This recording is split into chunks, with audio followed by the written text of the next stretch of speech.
అసలు ఈ వల్లభనేని వంశీ ఇతని చరిత్ర ఏంటి? తెలుగుదేశం పార్టీ అతనికి రాజకీయ భిక్ష పెట్టింది. ఇతను ఒక పశువుల డాక్టర్ గా పనిచేసుకునేవాడిని.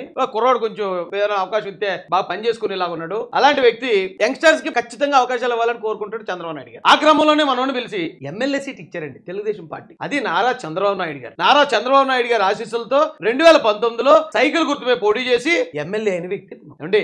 లేదు ఎప్పటి నుంచో వైసీపీలోనే ఉన్నాడు, సర్లే ఏదో వాగేళ్లే అంటే ఎంతో కొంత అర్థం అప్పుడు కూడా వాగకూడదు, అలాగా అప్పుడు కూడా అలాంటి మాటలు మాట్లాడకూడదు. కానీ అక్కడ గన్నవరం నియోజకవర్గంలో ఉన్న తెలుగుదేశం కార్యకర్తల కష్టంతో ఇతను ఎమ్మెల్యేగా నెగ్గి గవర్నమెంట్ రాలేదని ఒకే ఒక కారణంతో ఒక ఎలక్షన్ కి అధికారంలో రాకపోతే అన్నే చంప పోని పో అలాంటి చాలా మంది ఉంటారు, కొన్ని దూకేవు అనుకుందాం. దూకిన తర్వాత ఆ వైసీపీ పార్టీలో పుట్టి పొట్టుకోసినోడు కూడా మాట్లాడినంత దారుణంగా నువ్వు మాట్లాడాల్సిన అవసరం ఏంటి? వల్లభనేని వంశీ అంటే జగన్మోహన్ రెడ్డి చంద్రబాబు నాయుడు గారిని ఎంత తిడితే అంత నెత్తి మీద పెట్టుకుంటాడనే ఒకే ఒక కారణంతో, జగన్మోహన్ రెడ్డి కళ్ళల్లో ఆనందం చూడాలనే ఒకే ఒక దురదతో ఈ మాటలు ఏ ఒక్కడో నేను క్షమించాడని అయితే నేను అనుకోవట్లేదు.